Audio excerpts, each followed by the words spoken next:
नमस्कार, superfast top 10 news में आपका स्वागत है। मैं हूं आपके साथ समीक्षा दानी। आइए बात करते हैं आज की तमाम ताजा खबरों पर।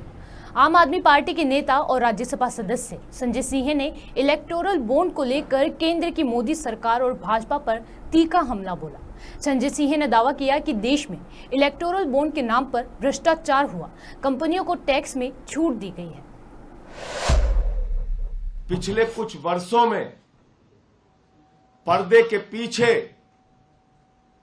देश की जनता से छिपाकर हजारों लाखों करोड़ का भ्रष्टाचार देश की मोदी सरकार ने किया है, भारतीय जनता पार्टी की सरकार ने किया है।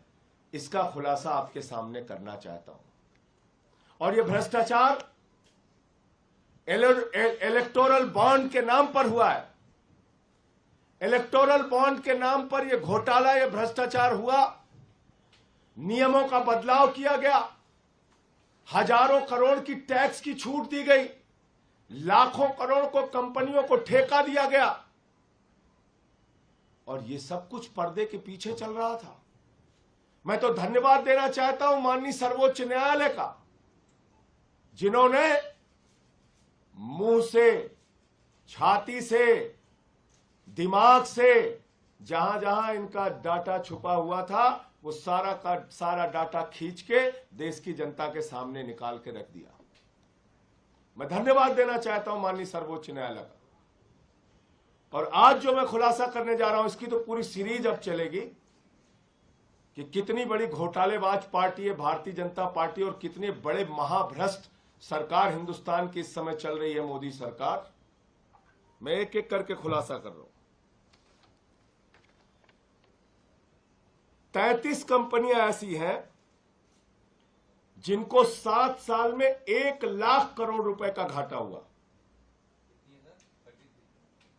33 इनको पिछले 7 वर्षों में 1 लाख करोड़ रुपए का घाटा हुआ, 1 लाख करोड़ रुपए का। और इन कंपनियों ने बीजेपी को 450 करोड़ रुपए का चंदा दिया है। दूसरी कैटेगरी है 17 कंपनियां ऐसी हैं इसमें, इन 33 कंपनियों में, जिन्होंने या तो जीरो टैक्स दिया है या उनको टैक्स में रिबेट मिला है, माइनस टैक्स है उनका। 6 कंपनियां ऐसी हैं, 6 कंपनी ऐसी हैं जिन्होंने भारतीय जनता पार्टी को 600 करोड़ रुपए चंदा दिया है। कितना चंदा दिया है? 600 करोड़ रुपए। और इसमें एक कंपनी ऐसी है जिसने अपने प्रॉफिट से 3 गुना ज्यादा चंदा दिया है। यानी कंपनी का जो मुनाफा है उसके मुनाफे से 3 गुना ज्यादा चंदा दिया है। कितने बड़े हृदय की कंपनी है देखिए। उसका बेचारे का मुनाफा ही नहीं हुआ, लेकिन मुनाफा नहीं होने के बावजूद उसने 3 गुना ज्यादा चंदा दिया है। दूसरी कंपनी ऐसी है, ये तो और मजेदार है, इसमें एक कंपनी ऐसी है जिसने अपने मुनाफे का 93 गुना ज्यादा चंदा दिया है। एक कंपनी तो मैंने बताया जिसने अपने मुनाफे का 3 गुना ज्यादा चंदा दिया है। दूसरी कंपनी ऐसी है जिसने अपने मुनाफे का 93 गुना ज्यादा, 93 टाइम्स मोर, 93 गुना ज्यादा चंदा दिया है। और 3 कंपनियां ऐसी हैं जिन्होंने 28 करोड़ रुपए का चंदा दिया है और जीरो टैक्स पे किया है, जीरो टैक्स। पूर्व मुख्यमंत्री हेमंत सोरेन की गिरफ्तारी और भाजपा नेतृत्व वाली केंद्र सरकार के खिलाफ आवाज बुलंद करने के लिए 21 अप्रैल को रांची में होने वाली उल गुलान न्याय महारैली को ऐतिहासिक बनाने के लिए इंडिया ने अपनी ताकत झोंक दी। रैली की कमान संभालने रही हेमंत सोरेन की पत्नी कल्पना सोरेन ने रविवार को अपने आवास पर महागठबंधन के नेताओं के साथ बैठक ली। बैठक में रैली में बड़ी संख्या में लोगों को एकत्रित करने की रणनीति बनाई गई। रैली में कांग्रेस, राजद और आप समेत 28 दलों के प्रमुख नेता भाजपा और केंद्र सरकार के विरुद्ध आवाज बुलंद करेंगे। कांग्रेस ने अपना घोषणा पत्र में वादा किया कि यदि उसकी सरकार केंद्र में बनती है तो फिर जातिगत आरक्षण की 50% सीमा को खत्म किया जाएगा। इसके अलावा अल्पसंख्यकों को पहनावे, खान पान और उसके पर्सनल लॉ गारंटी दी जाएगी। अब उसके इन वादों को लेकर भाजपा फायर हो रही है। पार्टी अध्यक्ष जेपी नड्डा ने कहा कि मैं तो कांग्रेस का घोषणा पत्र देखकर हैरान हूं। सोमवार को उन्होंने कहा कि कांग्रेस ने अपने मैनिफेस्टो में मुस्लिम लीग वाली मानसिकता दिखा दी है। उसे इन वादों पर जवाब तो देना ही होगा। कांग्रेस पार्टी को जनता ने बार बार नकारा है, लेकिन इसके बावजूद भी कांग्रेस पार्टी तुष्टीकरण की राजनीति से पर आमदा है और तुष्टीकरण की राजनीति से बाज नहीं आ रही है। मैंने कांग्रेस के मैनिफेस्टो को देखा, मुझे आश्चर्य हुआ कि यह कांग्रेस पार्टी का मैनिफेस्टो है या मुस्लिम लीग का मैनिफेस्टो है। देश को बांटने के लिए और सत्ता को हथियाने के लिए कहां तक कांग्रेस पार्टी जा सकती है, इसका अंदाजा नहीं लगाया जा सकता। जिस मुस्लिम लीग ने 1929 में धर्म के आधार पर आरक्षण की बात कही थी, आज उसी बात को कांग्रेस पार्टी दोहरा रही है। यानी सत्ता की लोलुपता में, सत्ता के लालच में देश को कहां पहुंचाएगी कांग्रेस पार्टी, इसका अंदाजा लगाना भी मुश्किल है। आज माइनॉरिटी के लिए जिस तरीके से धर्म के आधार पर आरक्षण की बात हो रही है और जो 50% से अधिक आरक्षण की बात है, वो किसके लिए आरक्षण करने की बात कर रही है, कांग्रेस पार्टी को यह स्पष्ट करना पड़ेगा। और मैं ये भी कहना चाहता हूं, देश भूल न जाए, यूपीए की सरकार में इन्होंने एक ऐसा कानून बहुसंख्यक समाज के खिलाफ बनाया था जो पार्लियामेंट से पास नहीं हो सका, लेकिन कांग्रेस पार्टी की मंशा साफ हुई थी। ये मेजॉरिटिज्म के खिलाफ जिस तरीके की रणनीति और राजनीति कर रहे हैं और तुष्टीकरण की राजनीति कर रहे हैं, देश ने इनको माफ नहीं किया है और आगे भी माफ नहीं करेगी। ये चाहते हैं कि देश फट जाए, लेकिन इनकी सत्ता की भूख समाप्त न हो। मैं यहां यह भी कहना चाहता हूं, मुझे राहुल गांधी जवाब दे कि वायनाड में नामांकन पत्र में के जुलूस में कांग्रेस पार्टी के झंडे क्यों गायब हो गए? ये तुष्टीकरण की राजनीति कहां तक जाएगी? सिर्फ मुस्लिम लीग को भाए ना, इस कारण से कांग्रेस पार्टी अपने झंडे तक को हटा दे। यह देश बांटने की जो चाल है और तुष्टीकरण के आगे जो घुटने टेकने का इनका रवैया है, इसको देश माफ नहीं करने वाला है। कांग्रेस को अपने घोषणा पत्र के अंदर जिस तरीके से तुष्टीकरण के बारे में उन्होंने कहा है और जिस तरीके से उन्होंने आरक्षण के बारे में कहा है, उसका स्पष्टीकरण देना पड़ेगा। देश जान को बताना पड़ेगा कि देश में इस तरीके की राजनीति जो सत्ता के लोलुपता में आप एक समाज को बांटने का प्रयास कर रहे हो, उसको देश कदापि माफ नहीं करेगा। कांग्रेस को उसका जवाब देना पड़ेगा। रक्षा मंत्री राजनाथ सिंह के आतंकवादियों को पाकिस्तान में घुसकर मारने की टिप्पणी के बाद पड़ोसी मुल्क ने कहा कि वह अपनी संप्रभुता की रक्षा करने के इरादे और क्षमता को लेकर दृढ़ है। यहां विदेश कार्यालय ने एक बयान में कहा कि पाकिस्तान ने हमेशा क्षेत्र में शांति के लिए अपनी प्रतिबद्धता दर्शाई, लेकिन शांति की उसकी इच्छा का गलत मतलब नहीं निकाला जाना चाहिए। पूर्व केंद्रीय मंत्री और सुल्तानपुर से बीजेपी प्रत्याशी मेनका गांधी ने बेटे वरुण गांधी का टिकट कटने पर प्रतिक्रिया दी है। उन्होंने कहा कि 3 बार के सांसद बेटे वरुण को प्रत्याशी नहीं बनाए जाने को लेकर ना तो कोई हैरानी है और ना ही कोई परेशानी। उन्होंने भरोसा जताया कि वरुण जो भी करेंगे वे देश के लिए सकारात्मक ही कार्य करेंगे।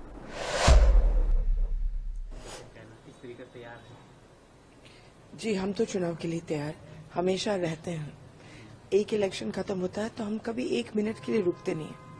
हम उन लोगों के लिए आसान होता होगा जो 4 साल कुछ नहीं करते और फिर 5वें साल में शुरू कर देते हैं, लेकिन हमारा लगाव लोगों के साथ है और हम कोशिश करते हैं कि 5 साल हम उनके लिए काम करें।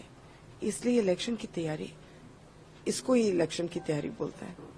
दूसरा, बीजेपी के लोग यहाँ 5 साल से फैले हुए हैं, हर गांव में लोगों के साथ काम करते हुए खाका बनाया हुआ है, तो वो भी तो तैयार है। वरुण गांधी का जो टिकट कटा है उसको लेकर के अब जितिन प्रसाद को दे दिया गया, क्या कहना?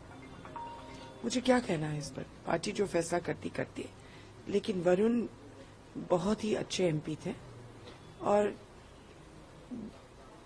जो भी बनेंगे जिंदगी में और बहुत कुछ बनेंगे, देश के लिए अच्छा ही करेंगे।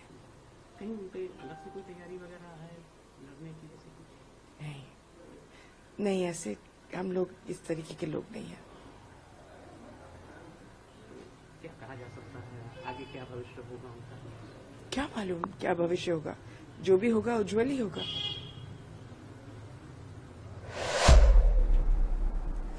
बीजेपी सांसद हेमा मालिनी ने मथुरा में चुनाव प्रचार के दौरान एक जनसभा को संबोधित किया। इस दौरान उन्होंने कहा कि विपक्ष वाले कहते हैं मोदी जी को हटाओ, मोदी जी को हराओ, ये संभव है क्या? उन्होंने आगे कहा कि मैं आपके बीच में रहकर आपके लिए अच्छे का करूंगी। मैं इस बार तीसरी बार मुझे टिकट मिला है प्रत्याशी के रूप में। अभी आप सबके सामने हूँ, 2 बार सांसद रहने के बाद तीसरी बार सांसद बनने की इच्छा के साथ आपके सामने हूँ कि मुझे पूरी उम्मीद है कि आप मुझे जिताएंगे जरूर, लेकिन बात यह है कि कितने परसेंटेज के साथ आप हमें जिताने वाले, ये देखने वाली बात है। आप सब में बहुत उत्साह है, उल्लास है। यस,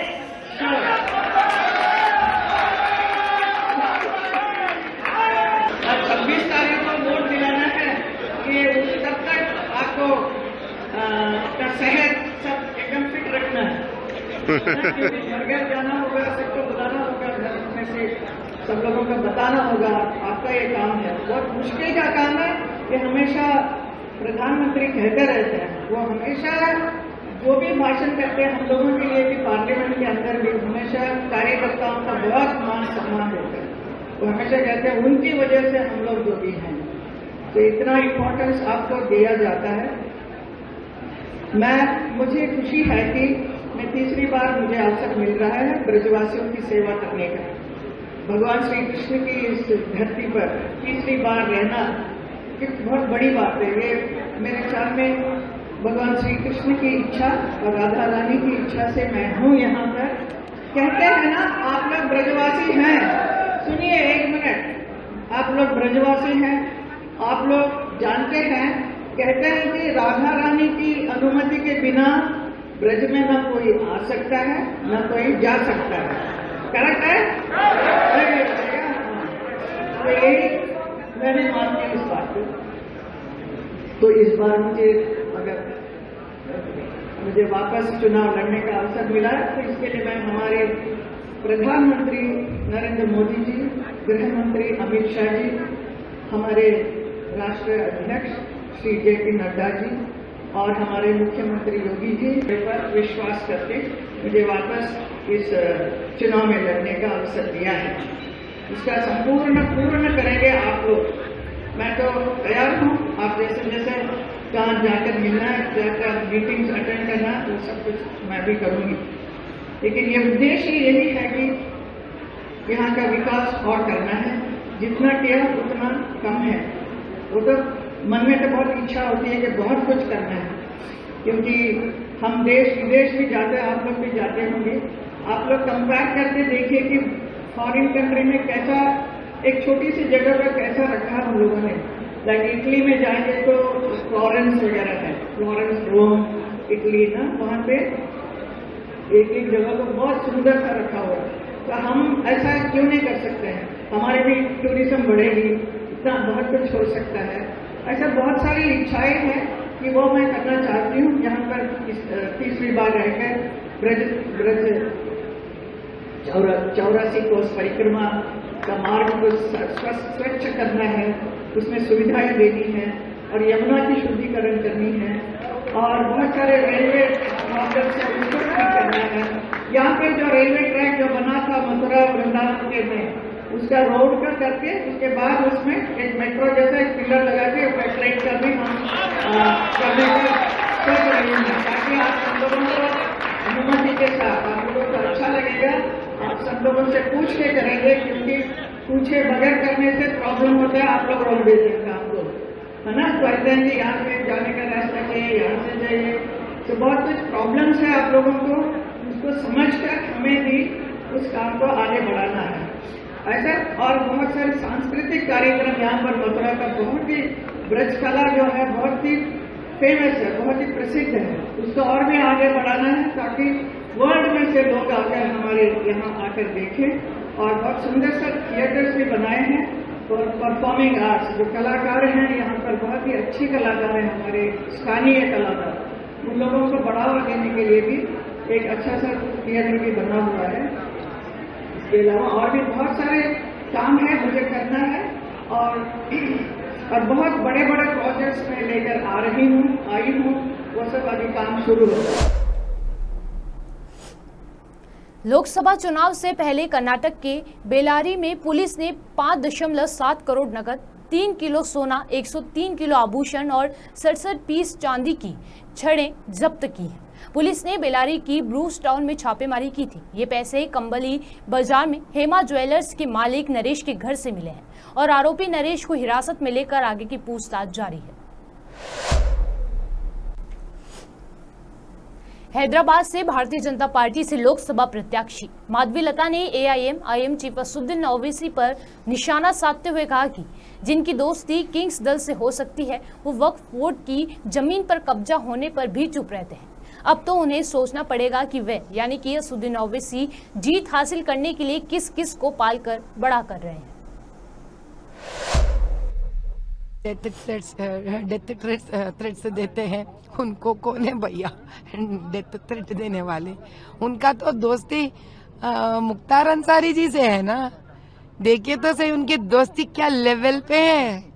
आईएसआईएस लोगों से है, मुख्तार अंसारी से है, हाँ किंग्स ग्रुप से है, वो भला इनको दे दे डेथ थ्रेट साहब। और दूसरी बात करते हैं इतने बड़े बड़े काम और 40 साल से बोलते हैं हमारा गढ़ है और बोलते हैं उनको डेथ थ्रेट है और ऊपर से बोलते हैं मुर्गी नहीं है।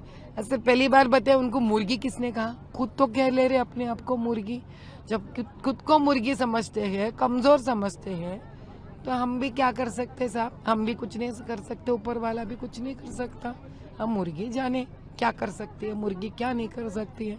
40 साल एमपी रहने के बावजूद आज अपने आप को मुर्गी के हैसियत पे ला लिए है, तो कुछ तो सच्चाई है जो बाहर निकल रही है। मैम, कल कांग्रेस के मैनिफेस्टो रिलीज करते वक्त राहुल गांधी जी ने कहा था कि बीजेपी नफरत फैला रहा है और उनके मैनिफेस्टो लोगों का दिल में जो इच्छा है वही बता रहा है। जो बीजेपी लोगों के दर्द समझने के लिए इतने ढेर सारे आयोजना निकालते हैं, जो अनपढ़ औरतों के लिए भी है, जो जिनके घर में रोजी रोटी नहीं चलती है उनके लिए भी योजनाएं हैं। लड़की जन्म होती है तो उनके लिए योजना है। लड़का बड़ा होता है लेकिन उसको पढ़ाई नहीं रहती है, स्ट्रीट वेंडर बन जाता है तो उसके लिए भी योजना है। जिसके पास घर नहीं है उसके लिए भी योजना है। और जो हिंदू नहीं है, मुसलमान की बेटी है, उसकी दर्द और आंसू के लिए भी एक ट्रिपल तलाक इंस्टेंट रद्द हो जाता है। और ये करते हैं ऐसे लोगों के बारे में जब कांग्रेस बात करती है। कहाँ गई थी ये कांग्रेस जब इमरजेंसी निकाली है? बहुत सारे उस वक्त भाजपा और आरएसएस के कार्यकर्ताओं को सलूट की है। इतिहास है भैया, ये कोई नहीं भूलेंगे। हमको इमरजेंसी भी याद है, हमको बोफोर्स भी याद है। राजीव गांधी जी ने तो है ना जो जाके तमिल मिलिटेंट्स को तो वहां पे वो लोगों को खिलाफ गए, श्रीलंका के तरफ गए। इतिहास समझा रहा है। जब वो थे इतने लड़ाइयां, जब मोदी भाई है शांति ही शांति चारों तरफ। ये लोग जलते हैं साहब, ईर्ष्या से भर भर भर भर के कुट कुट में ना, इनको समझ में ही नहीं आ रहा अभी क्या करना है आगे। मैम, मोदी जी ने आपकी अदालत एपिसोड की बहुत तारीफ की है ट्विटर पे। उन्होंने पोस्ट किया कि सब लोग ये देखना चाहिए, उसके ऊपर आपको क्या कहना है? मोदी जी ने आपको बहुत तारीफ किया। हम यही कहते हैं कि एक प्रधानमंत्री जो सच्चाई के साथ ठहरते हैं, जो ऐसे प्रधानमंत्री जो झूठ पसंद नहीं करते, ऐसा एक महान योगी का कहना है साहब ये देखिए यहाँ सच बाहर निकल रहा है, पर्दाफाश हो गया है, ये है असली सच। जिस गढ़ से हमने एक शेरनी को चुना है, उसी शेरनी के मुंह से सुनिए, सिर्फ इमोशनल बात नहीं, प्रूफ के साथ सुनिए आप। हम असद भाई जी के जैसे नहीं है बिना प्रूफ के आके बात करने के लिए, हम प्रूफ के साथ आते हैं भाई। अभी ऐसे बहुत सारे प्रूफ हमारे पास है। भारत के जनता को इंतजार करना पड़ेगा, एक एक एक एक एक एक बाहर निकालेंगे। 54 साल बाद 8 अप्रैल को दुर्लभ सूर्य ग्रहण लगने वाला है। ये साल 2024 का पहला सूर्य ग्रहण भी है। ऐसे में अगर आपके मन में भी अपने फोन के कैमरे से इस सूर्य ग्रहण की फोटो खींचने का ख्याल है तो जरा रुक ठहर जाइए। नासा के वैज्ञानिकों ने मोबाइल यूजर्स के लिए एक जरूरी चेतावनी जारी की है। एक्सपर्ट्स का मानना है कि ऐसा करने से फोन का सेंसर खराब हो सकता है। आज से अप्रैल महीने का दूसरा सप्ताह शुरू हो चुका है। उत्तर भारत से लेकर दक्षिण भारत तक भयानक गर्मी पड़ने के संकेत हैं। मौसम विभाग के अनुसार आने वाले दिनों में ये महीना और भी अधिक गर्म रहने वाला है।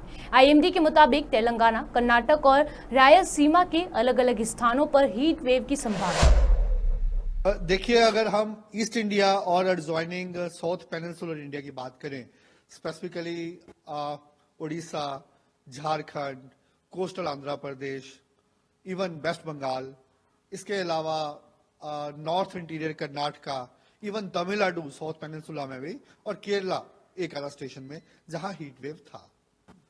और अगर आप आने वाले दिनों की बात करें तो मैं ये सैटेलाइट के माध्यम से आपको एक्सप्लेन करूंगा। अगर आप सैटेलाइट से देखेंगे तो ये क्लाउड पैच पूरा आ रहा है, जहां पे टफ ऑब्लिक विंड डिसकंटिन्यूटी है, जिसके कारण क्या है कि वहां पे ईस्ट इंडिया में आज से थंडरस्टॉर्म एक्टिविटी हो जाएगा। इसके बाद हेलस्टॉर्म एक्टिविटी भी आने की उम्मीद है। इसके लिए हमने कल से ऑरेंज अलर्ट भी दे रखा है कुछ जगह में, सेंट्रल और ईस्ट इंडिया में। उसके कारण क्या है कि टेम्परेचर में गिरावट आ सकती है। इसके लिए हमने उड़ीसा के लिए आज सोच रहे हैं कि हो सकता है वहां पे हीट वेव रहे।